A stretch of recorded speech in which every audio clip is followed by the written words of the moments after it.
Hello and welcome to episode 3 of the subsection of Callum Smiles Media, where I like to talk about all things health, and more importantly, the sort of things we actually do wrong with our health that we are misled to think we are doing the correct things.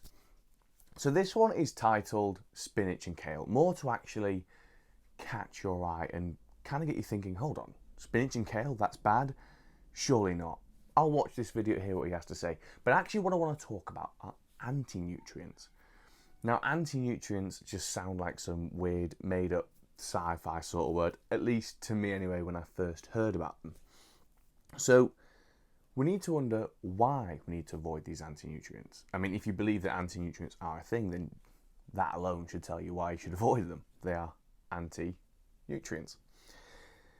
So what are anti-nutrients? Well, these are nutrients that can be found in lots of food, actually. Food, at least it's food for other things, but not necessarily food for us. And what these things do is they stop or inhibit beneficial nutrients and minerals being absorbed. So, which ones are they, I hear you ask? Well, that's a great question. So they are some lectins, gluten, phytic acid, and oxalic acid. Now, these can be found in things like grains, legumes, beans, nuts, some leaves, some roots, some fruit. So let's kind of go through them. So let's start with lectins. Now, there are thousands of different types of lectins, not all bad, some beneficial. They become bad when they compound themselves with bad sugars. So lectins are proteins that can cause, some lectins, are the proteins that can cause trouble in your gut by sticking to the intestinal wall, and what they do is they inhibit the repair which is needed. So as food passes through your intestines, as it bangs against the walls and all that, it basically causes micro trauma. Now, by these sticking to them, it actually inhibits your body to repair these parts, which is then when it becomes inflamed, and then you start to get gut issues, and your gut is actually known as your second brain.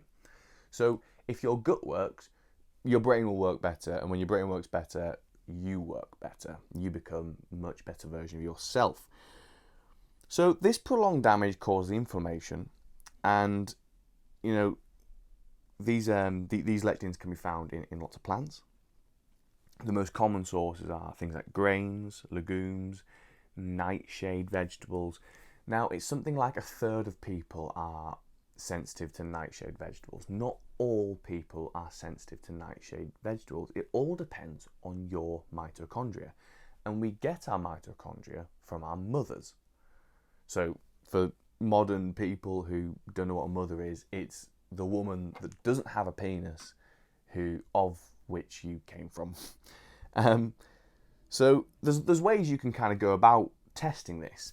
You can literally do an elimination diet and then re-add all these things back into your diet and see the difference in how you feel. You can probably do this over the course of a week. Basically, eliminate these things for a week. All nightshade vegetables. So it could be peppers, tomatoes, white potatoes. Sweet potatoes have a lot less of all these lectins, so that's always a better option anyway. And then, when you then re-add them, you just see how sensitive you really are.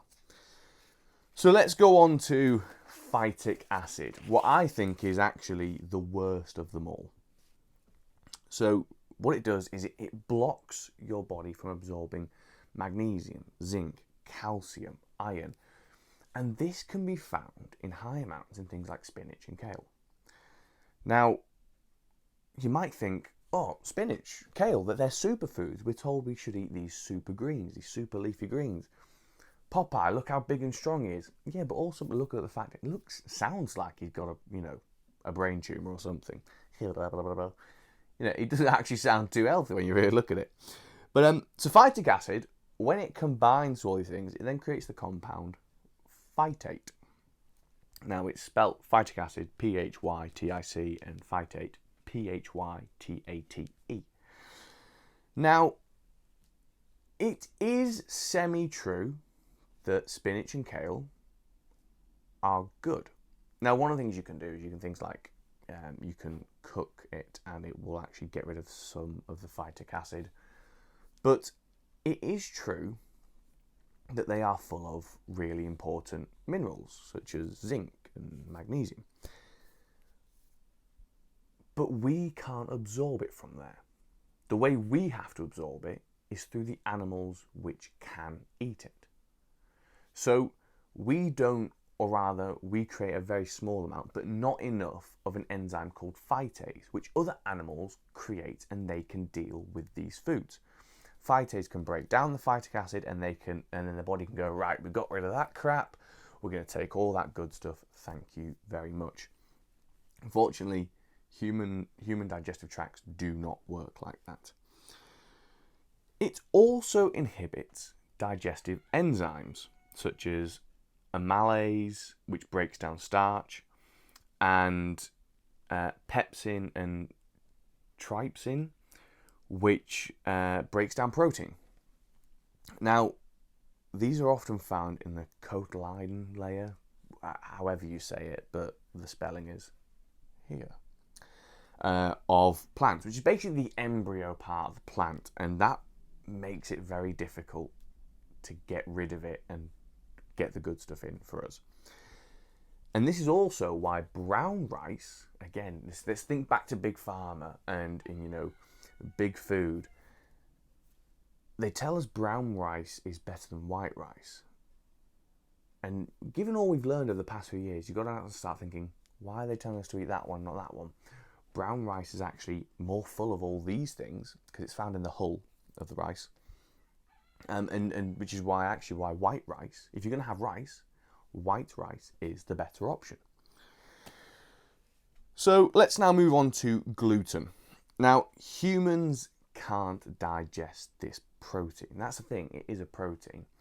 Kind of going a little bit back to the whole phytic acid thing, and kind of probably mention a bit more on the oxalic acid, is you often hear plant-based proteins. We can't digest all plant-based proteins.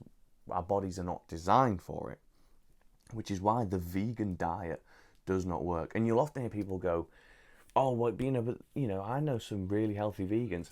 Initially, actually, people who go down the vegan route, they have this almost short boost because what they've done is they've got rid of all these shit foods, basically. So a lot of our meats are full of antibiotics, and actually they're often bulked out with gluten.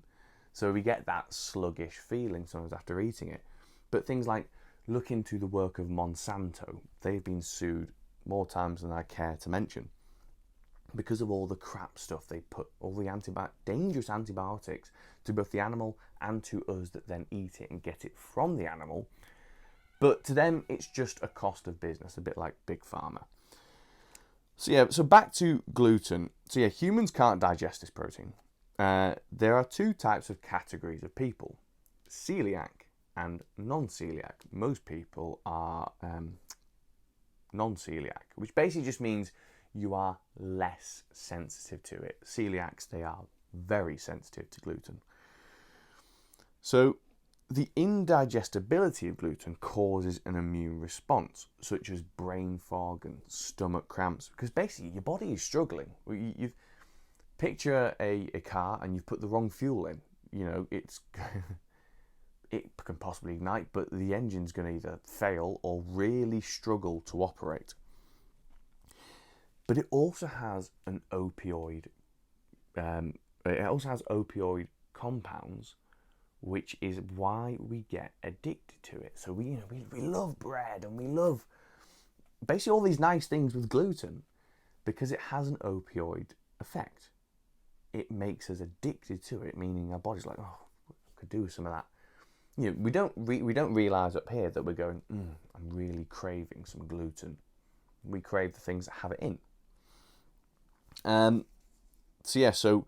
So these opioid compounds are called glutamorphins, and that's what makes them highly addictive. So the last one, before I go on to the solutions, because yes, I like to put the fear of God into you, but then I also like to show you what you can do better.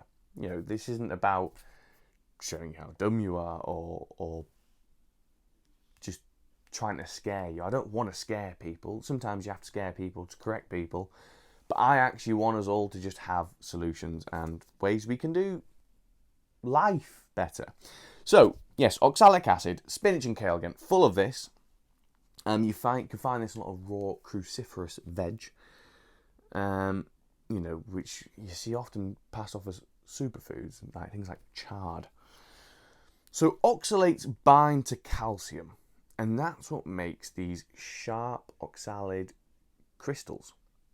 And so if this occurrence happens in the kidneys, that's where you get kidney stones. Women, unfortunately, this is worse for you. So you can get these sharp oxalic crystals in your labia, which can make sex very painful, or it can just be painful anyway. This is called vulvodynia. Might be pronounced differently, but here's the spelling. So this, those who are more sensitive to oxalic acid can get burning elsewhere, the eyes, the throat. So, like phytic acid, cooking can reduce it, and what you can do is increase your magnesium and zinc to try and compensate for this. So you should really start to be more careful around things like spinach and kale, and obviously they are the two that which really get pushed out there as the superfood. There was a big drive at one point, actually, if you probably all remember anyway, where it's like kale. Kale is this superfood. It's this, you want to get kale in your diet. So let's start to look at solutions. Get rid of them. No, obviously it's difficult to navigate the dietary world these days. It's difficult to navigate supermarkets. You look at, even if you even look at them, you look at the back of a packet and you're like, what the hell is that word? Well, personally, if you can't pronounce it, you shouldn't eat it. So there's that. I once heard someone say that if a food packet has more than five ingredients, you shouldn't eat it. You can look at the work of Brenda O'Neill. She's done some great stuff on diets. And there's a guy called Dr. Stephen Gundy. So he released a cookbook for those with busy lives with basically easy meals without all these anti-nutrients. So again, look up Dr. Stephen Gundy. All you Horatio von Booze hounds out there, swap your beer for things like vodka and gin. I'm not even joking. If you enjoy baking and you love your bread, look at cassava flour as a wheat replacement. And again, like I mentioned earlier, try the whole elimination diet thing just to see how sensitive you really are. Because it might be that actually, in some people, with some lectins, they're not actually sensitive to it at all. They can actually get more out of things like your peppers than what it takes. So it's not always a bad situation. And definitely,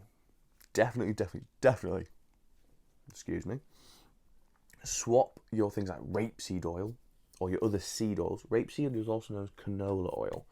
Swap it for things like coconut oil, olive oil, avocado oil.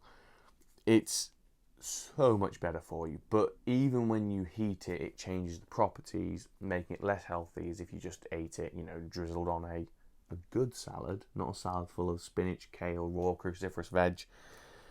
And you can even swap things like ghee, which is basically organic butter. Thank you if you've watched all of this. Oh, also, another great one is this book here. Smarter, Not Harder by Dave Asprey. The guy invented the term biohacking. I think he's an absolute genius.